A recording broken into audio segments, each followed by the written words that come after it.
Hi, welcome to Save Point, a video game show where you guys submit topics to us on YouTube, Twitter, Facebook, using the hashtag SavePoint.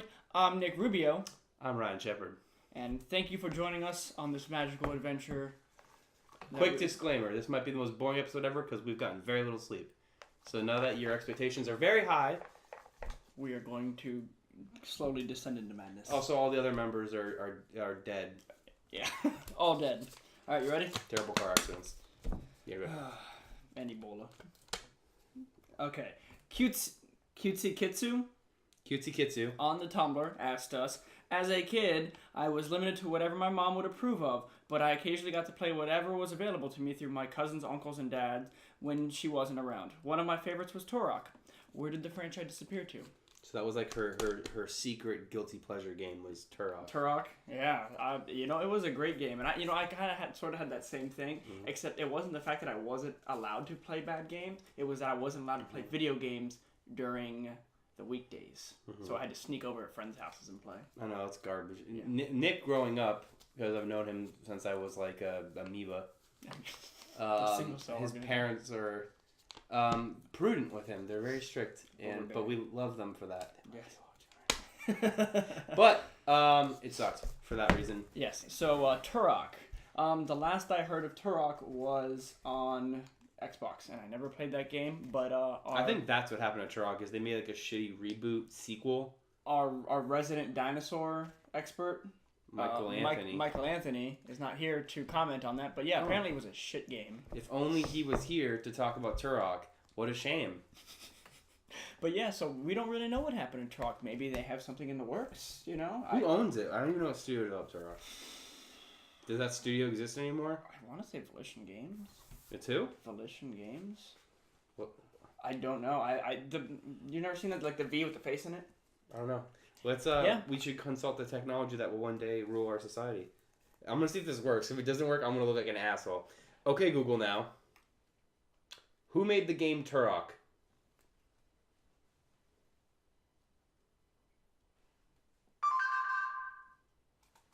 It didn't answer me. It did search it. Game Turok. Who made the game Truck? Well, then again, how is it gonna know the word Turok? I'll give it that much. Google, pay us money. Hi, welcome to Look Like an Ass Point. What, you talking about my phone? I don't look like an ass. Google does. Propaganda Games made Turok. I just broke the rules and I took my phone out. Propaganda Games. I don't know if they still exist. I don't know either. But yeah, so maybe there is something in the works. They love making reboots and stuff like that. So it was such a good game, though. Do you know about the nuke gun? My favorite part about the game was the museum mode. The fact that there was just two long hallways with every dinosaur that was in the game, and you can go up and look at them and then kill them. Do they fight back? No, they have to sit there and take the abuse. It was great. That doesn't sound that fun, actually. I don't know, but let's bring back Turok. Bring it back, but don't suck. Don't Duke Nukem Forever. For Cutesy Kitsu. Do not Duke Nukem Forever that game. Oh God. What's a good remake? Is there any good remakes of video games? There are. What's a good reboot? Is Spider-Man considered a? No, that's not considered a reboot. Because I feel like they were consistent enough. Like a reboot is like, oh, that was a thing from a long time ago, and then it came back. I can't think of a good reboot. Maybe Wolfenstein when it comes out. Doom 3.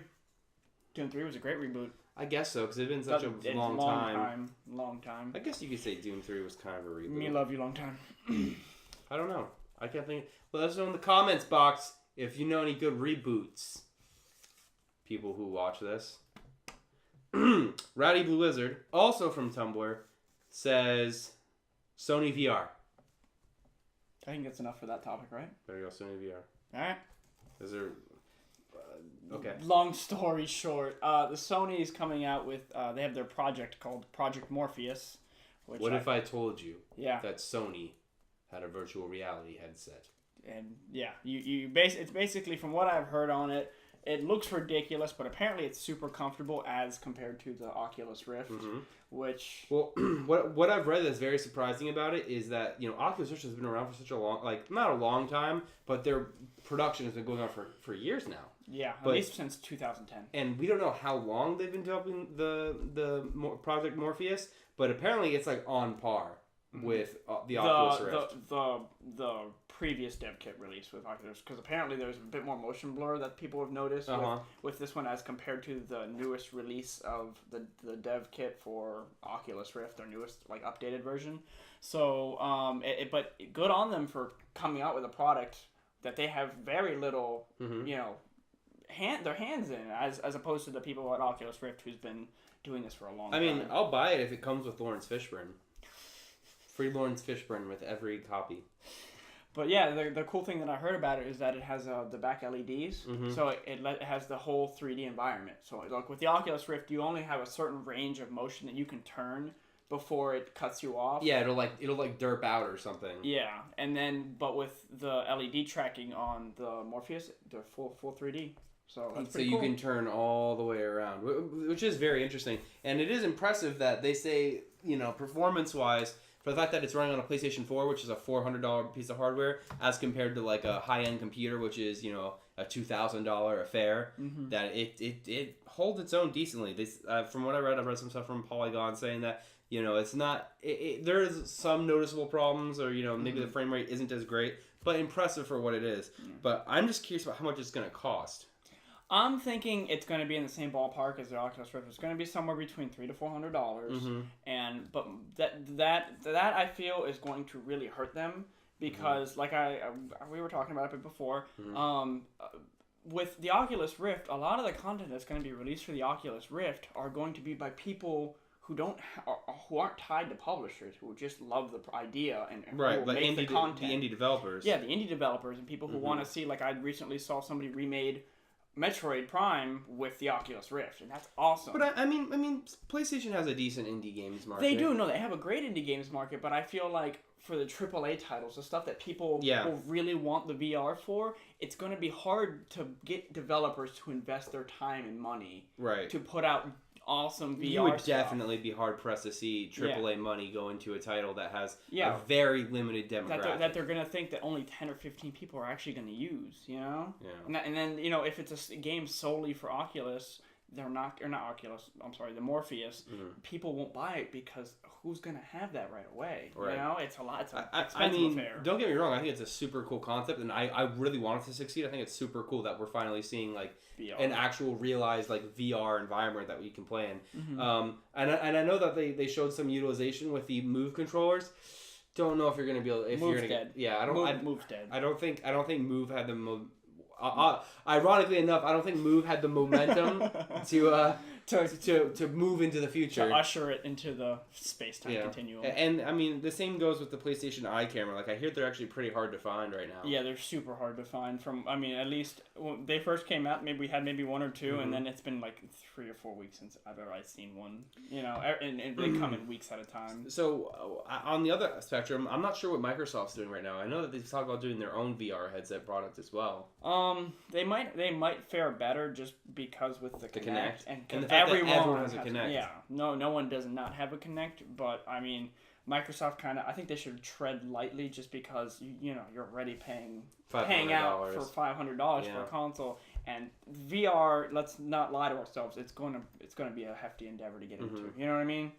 Well, it's weird because with video games, I think people have this like odd mindset where it's like, oh, I just spent $500 a console. Now you expect me to pay this money for that? It's like, no, don't look at it like that. Look at it as like it's something you get to do if you want to. Like if you want to, you can add this on. Like I think people should look at it the way people look at cars. Like when you have a car, if you want to soup up your car, say I don't know, it enhances your experience. Yeah, like you throw a turbo into a car, it's gonna cost you like maybe like $3 or $4 grand depending on what kind of car you have.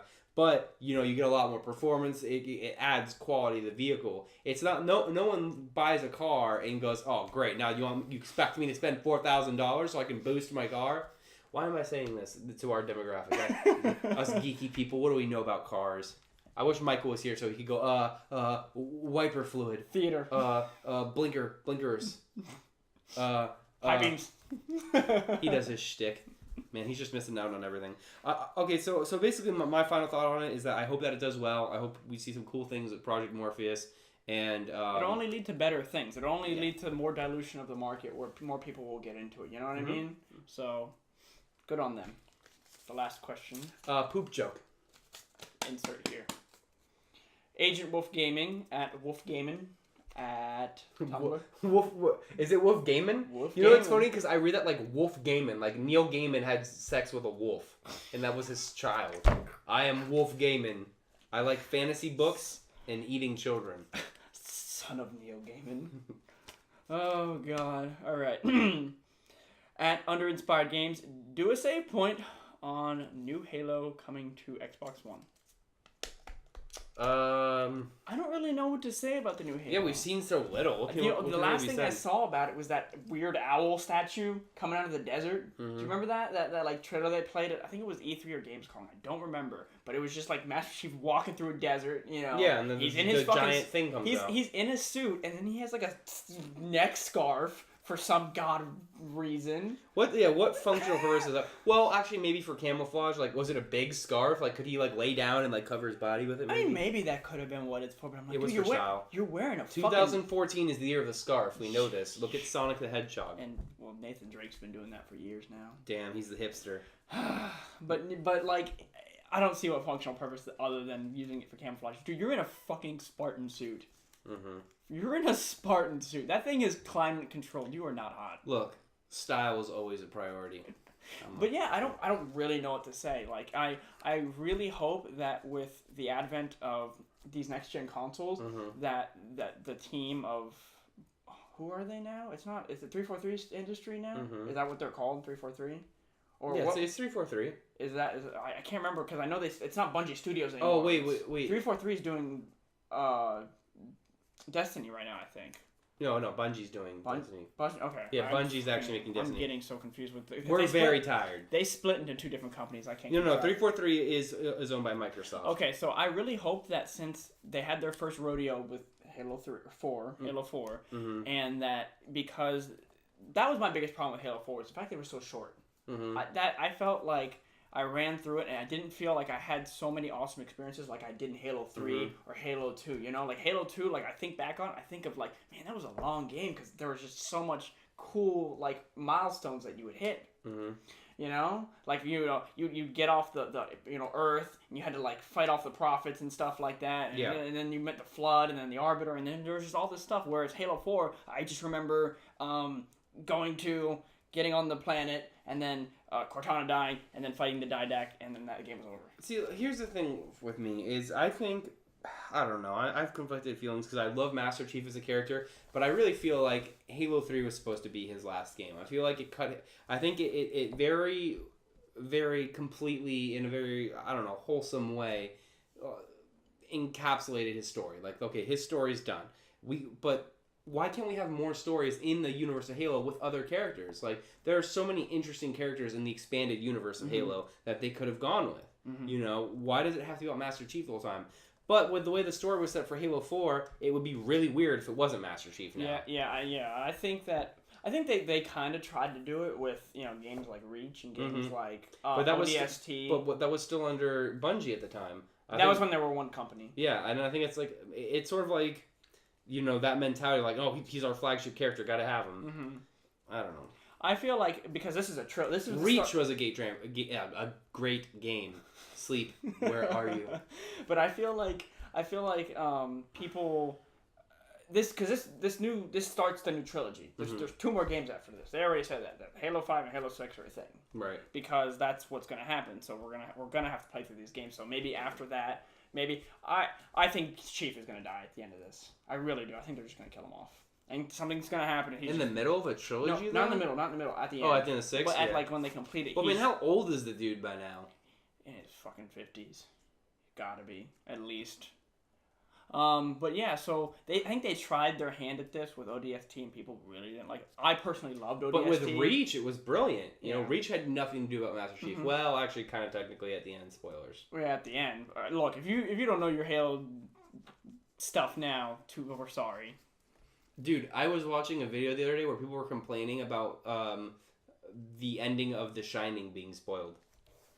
The Shining. Like, how have Jaws dies at the end, guys. Yes. I'm sorry. You needed to hear it. Yes, Jaws dies at the end of The Shining. What else? Old movies. Dorothy Goes Back Home. I can't think of any older movies. Life Finds a Way. I don't know if that's a spoiler. I think that happens relatively early, doesn't it? I think so. I don't know. Samuel Jackson dies. But look, guys, what do you think? Are you guys excited? I mean, I am still excited for the Halo title. I hope it's good. I hope it's fun. What do you guys think about VR? You know, how do you guys feel? I mean, I know we recently just had a conversation about that with everybody. Michael is not a big fan of VR, but, you know, what are your guys? I would be interested, like, if you mix the two together, like if Microsoft came out with their virtual reality headset and it's like you're playing Halo and it's like really, really creating that heads-up display experience. Could they make a VR helmet in the shape of his helmet? Because I'd buy that. I mean, I don't see why not. Bloop. You would just put it inside of a model helmet, but it would have to be like really big to like. At least the eyes would be big. I say do that. You know what I want? I would love that. I want a VR headset, but I want it in the style of the Marathon helmet. I love the way that thing looks. Giant, big, bubbly thingy. Anyway, thanks for joining us on Save Point. Again, I'm Nick Rubio. I'm Ryan Shepard. Like the video, subscribe to our channel. Go to our Twitters and Facebooks and everything else, and check back for more later. We love you guys. Love you guys so much. Bye.